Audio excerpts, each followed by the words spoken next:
CBS 뉴스는 CBS 홈페이지 cbs.co.kr이나 노코뉴스 홈페이지 노코뉴스.co.kr, 스마트폰 애플리케이션과 팟캐스트를 통해 다시 보고 들으실 수 있습니다.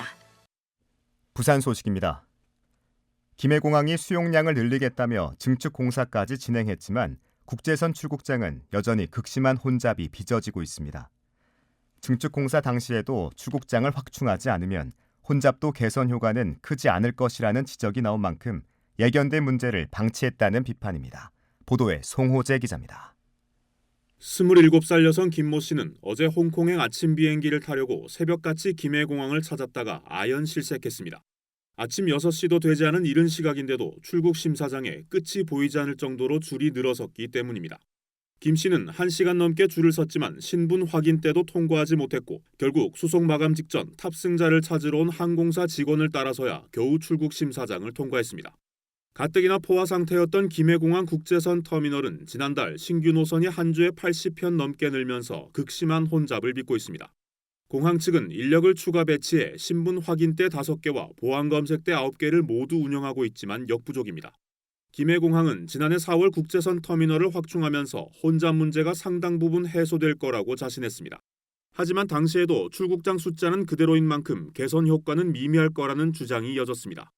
예견된 문제가 현실이 됐다는 비판과 함께 여객기 운항에도 차질이 불가피하다는 반응이 나오는 이유입니다. 한 항공업계 관계자입니다. 출국장 들어가는 입장이 지체되다 보니까 출발 시간까지 탑승이 안 되시니까 이제 항공사 직원들이 라인에 막 돌아다니면서 찾거든요, 손님. 항공사들이 되게 난감한 상황.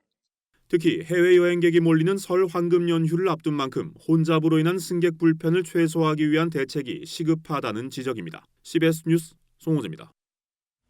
대한항공과 아시아나항공 합병 이후 첫 에어부산 인사에서 대한항공 출신이 대거 포진하면서 통합저비용 항공사 본사의 부산 유치가 어려울 것이라는 전망이 나옵니다.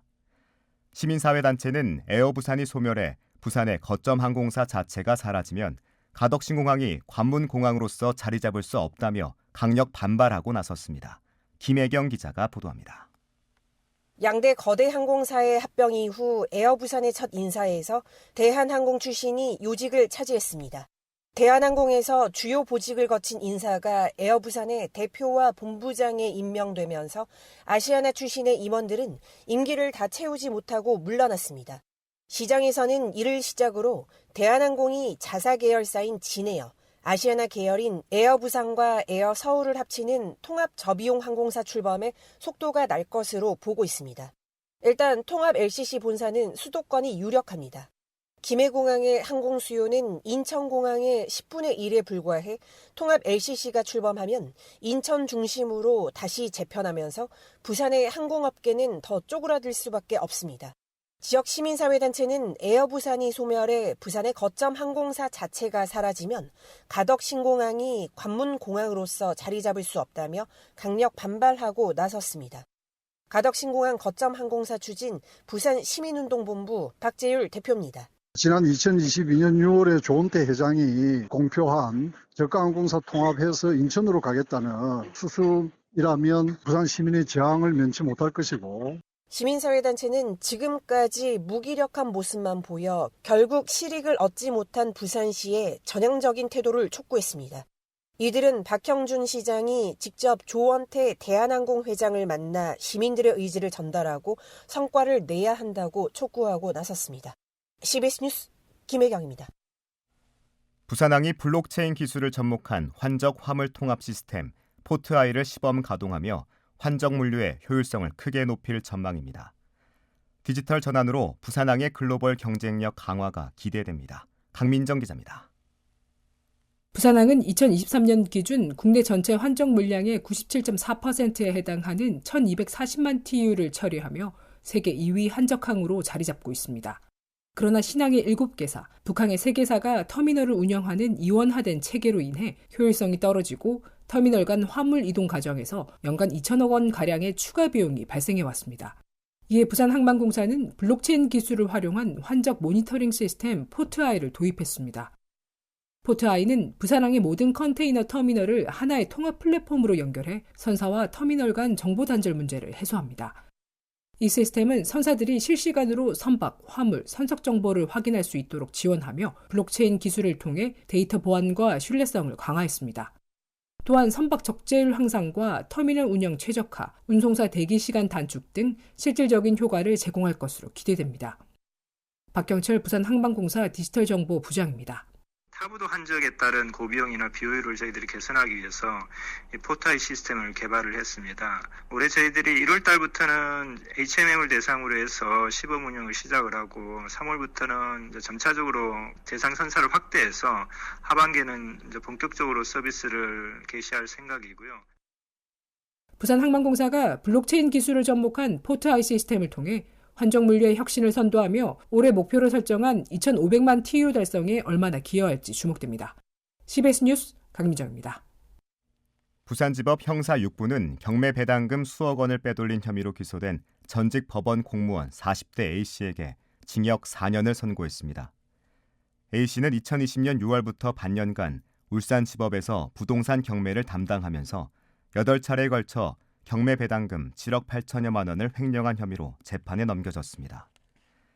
앞서 A씨는 2022년 11월부터 1년여간 부산지법 공탁계에 근무하면서 53차례에 걸쳐 공탁금 48억 원을 빼돌린 혐의로 1심에서 징역 13년을 선고받았으며 횡령액은 대부분 파생 상품의 투자에 날린 것으로 드러났습니다.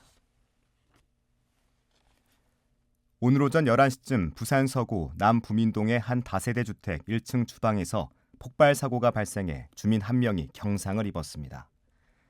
폭발 여파로 주민인 70대 남성 A씨가 이마 등에 부상을 입고 병원으로 옮겨졌고 보일러실 등이 불에 타 소방당국 추산 1,800만 원 상당의 재산 피해가 났습니다.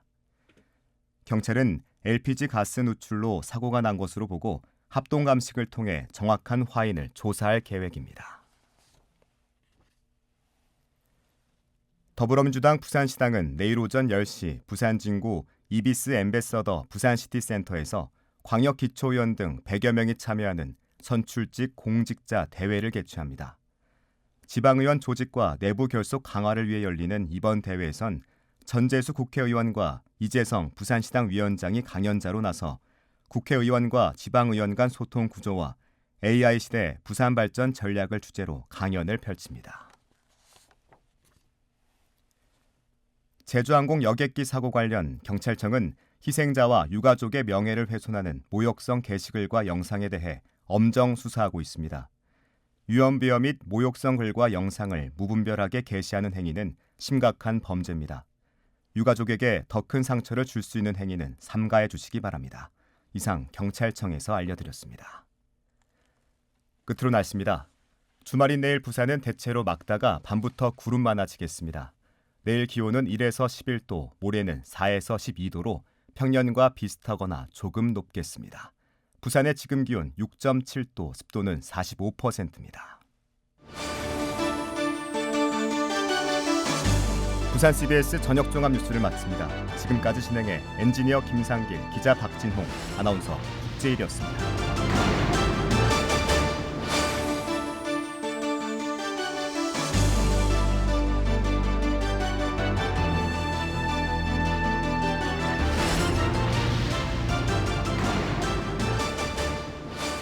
CBS